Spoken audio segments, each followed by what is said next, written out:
আসসালামু আলাইকুম। কিভাবে শিখবো ইউটিউব চ্যানেলের আরো একটি নতুন ভিডিওতে আপনাকে স্বাগত জানাচ্ছি। প্রিয় দর্শক, আজকের ভিডিওতে আমরা মাইক্রোসফট ওয়ার্ডের খুব গুরুত্বপূর্ণ একটি বিষয় নিয়ে আলোচনা করব। যেই বিষয়টি যারা বিভিন্ন স্কুল, কলেজ কিংবা কোচিং সেন্টার অথবা যারা প্রশ্ন টাইপিং রিলেটেড কাজ করেন তাদের জন্য অনেক বেশি জরুরি। তো বন্ধুরা, বিষয়টি আসলে কি, চলুন আমরা মাইক্রোসফট ওয়ার্ডে গিয়ে সেটা দেখে আসি। বন্ধুরা, আপনারা দেখতেই পাচ্ছেন যে এই ডকুমেন্টের মধ্যে দুইটি কোশ্চেন টাইপ করা রয়েছে, মানে একটা কোশ্চেনই দুইটা স্টাইলে টাইপ করা রয়েছে। প্রথমটি যেটি রয়েছে সেটির যে ক খ গ এই নাম্বারগুলো রয়েছে সেটা হচ্ছে একটি ব্ল্যাক রাউন্ড ফিলের মধ্যে সাদা অক্ষরে ক লেখা, আর নিচের যেটা লেখা আছে সেটা হচ্ছে একটি রাউন্ড স্ট্রোক কালার, যেটাকে আমরা মাইক্রোসফট ওয়ার্ডের ভাষায় আউটলাইন কালার বলি।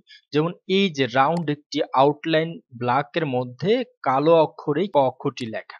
তো আমরা এই নিচের লেখাটিকে বিভিন্ন সময়ে বিভিন্ন ধরনের ফন্ট ব্যবহার করে লিখে থাকি, কিন্তু আমরা এই যে উপরের যে স্টাইলটি দেখতেছি এই স্টাইলটি কিন্তু সাধারণত বিভিন্ন যে আমরা নোট, গাইড, এই যে বইগুলো দেখি সেই বইগুলোর মধ্যে কিন্তু এরকম ভাবে লেখা থাকে।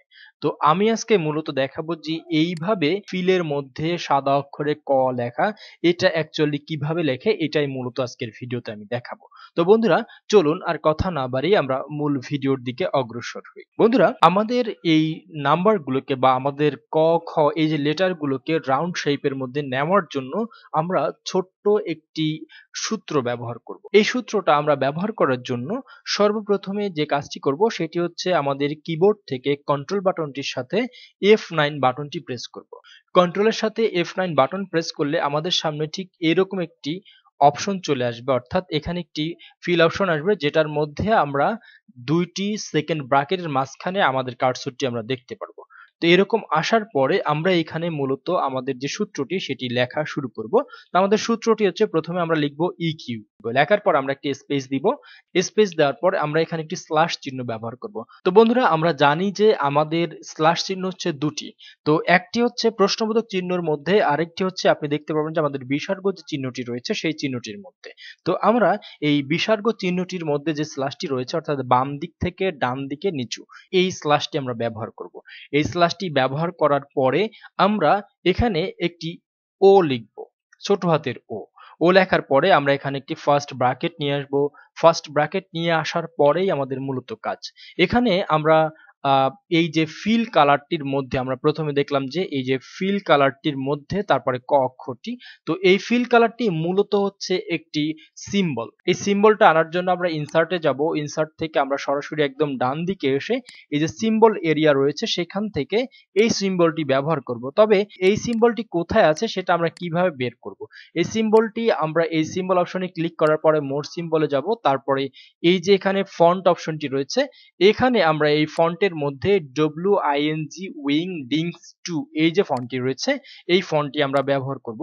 এখানে উইংডিংস ফন্টটি সিলেক্ট করার পরে আমাদের সামনে কিন্তু এই উইংডিংস এর যতগুলো সিম্বল রয়েছে সবগুলো সিম্বল এখানে চলে আসবে। আমরা এখান থেকে ঠিক ডান দিক থেকে এই যে সিম্বলটি রয়েছে একদম ফিল ব্ল্যাক, এই সিম্বলটি ব্যবহার করব।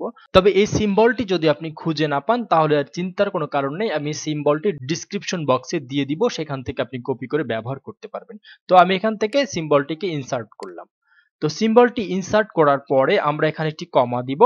কমা দেওয়ার পরে আমরা যে অক্ষরটিকে ফিলের মধ্যে নিতে চাই সেই অক্ষরটি কিভাবে রাখতে চাচ্ছি, সরে সরা ক খ, মানে যে কোনো ধরনের লেটার আমরা এখানে রাখতে পারি। তো আমি যেহেতু বাংলাতে এই কন্টেন্টটি লিখেছি সুতরাং এখানে আমি ফন্ট এরিয়ায় বাংলা যে ফন্টটি সুতুনিয়ামজি ফন্টটি সেটাকে নিয়ে আসলাম।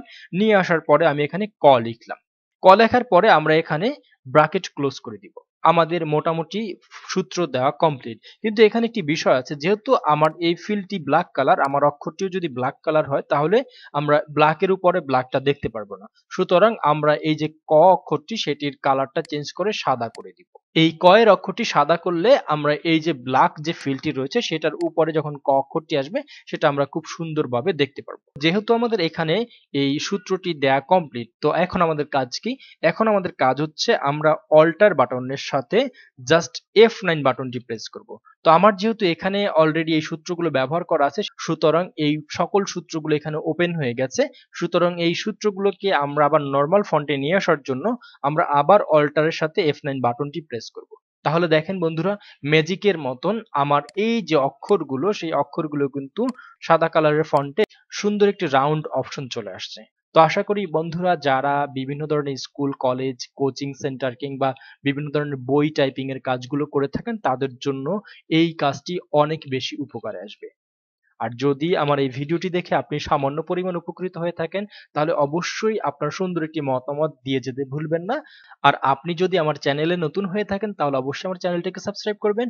আর পাশে থাকা যে বেল আইকনটি রয়েছে, সেই বেল আইকনটি অন করে দিবেন। পরবর্তী ভিডিও দেখার আশা রেখে এখানেই শেষ করছি। সেই পর্যন্ত সবাই ভালো থাকুন, সুস্থ থাকুন। আল্লাহ হাফেজ।